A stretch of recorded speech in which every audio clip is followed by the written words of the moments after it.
Thank you, Representative Clear. Next up, from District 66, Representative Terry Gooden.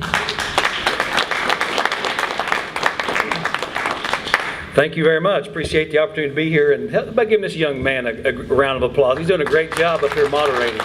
So, and look at this. Look at the picture. He's up here with a bunch of old folks like myself. Now the ladies here all look very young. They may be younger than he is, but he's doing a wonderful job. It's a lot of. I mean, I look young. Oh, all right. So speaking of looking, I want to get something straight right now. I'm Terry Gooden, State Representative in District 66. I'm not the state trooper, John, you see on TV, okay? That's my twin brother, Jerry, okay? Honestly, I get a lot of funny looks to go in different places, and we're identical twins. His name's Jerry. My name's Terry. I guess that was a 1960s thing. I don't know. Ask my parents about that. But we are identical, so we get some funny looks in some different places. I get called Jerry an awful lot, and he gets called Terry an awful lot, and I said to myself, well, that's probably one of the more kinder things that I've been called. So, but with that, I'm going to get that straight right off the bat. So, hello. Thank you, folks, for being here. It's great to see young folks here as well. This is a wonderful democracy in process.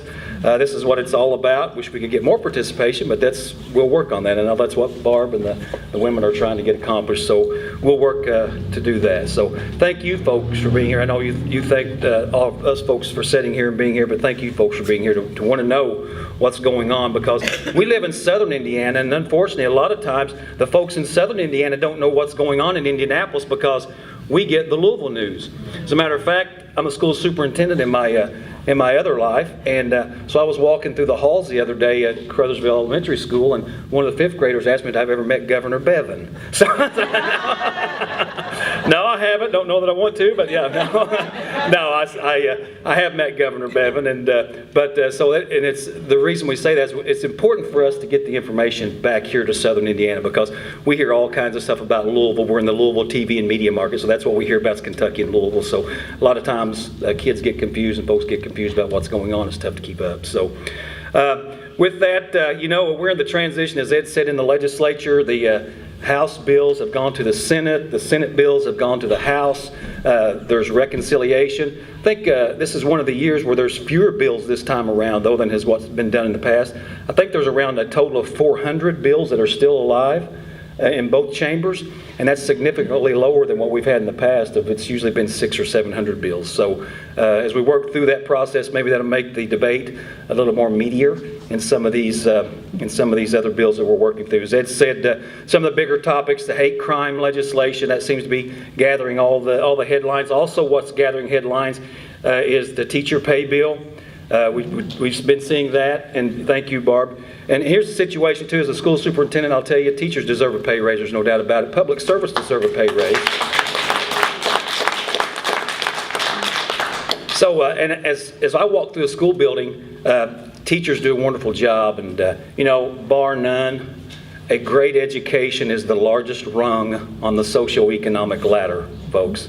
That's where we have to make a difference in young children's lives, and education is the key to that and getting those folks above. But there's other folks that work in schools that deserve a pay raise as well. A lot of folks that deal with our kids, they deal with children every single day and make a huge difference, and they deserve a pay raise as well.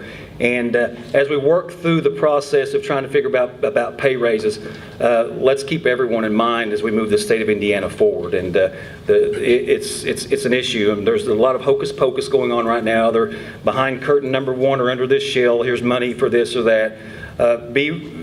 Just a heads up, there's probably going to be a great big number of money that the governor's already mentioned. We're going to put out $160 million, I think was the number. Be leery of those big numbers that's thrown at you, because that sounds like a lot of money, and it is. I'd love to have $160 million. I probably wouldn't be here tonight, sorry. But it is a lot of money. But when you disperse that across the entire state of Indiana, that's not such a big sum. As a matter of fact, the math that was done from the governor's office, in my school corporation alone, out of the $160 million that was going to come back to schools, that amounted to $44,000 for my school corporation. So keep that in. Those big numbers sound great, but you've got to put all that in perspective as we move forward and we start talking about the brass tacks of how this stuff really works. So with that, you've got to make a real commitment to education. A real commitment to education. If you make a commitment to education and you fund education, and you fund education properly, then people won't be there asking for raises, because that will be a normal part of the business that you're doing in education. So an example of that, we talk about teacher pay now. A couple of years ago, you couldn't drive on the interstate highway without losing a tire or a windshield or something because the roads are so terrible. We're moving on that.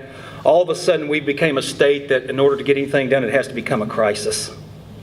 It has to become a crisis. The roads and the transportation issue 5 or 6 years ago were a crisis. They came in and raised taxes to fix the roads.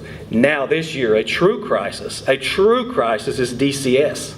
The problems we've had in DCS. Now they're going to have to throw a bunch of money toward DCS, which they need to do to fix that crisis. Next is going to be the crisis that we're just now hearing about. Keep in mind, the governor and the legislative leaders have said that they're not going to deal with teacher pay really until 2 years from now. They're going to do a study now and see if they really need it. And then 2 years from now, that's when we're going to deal with the teacher pay.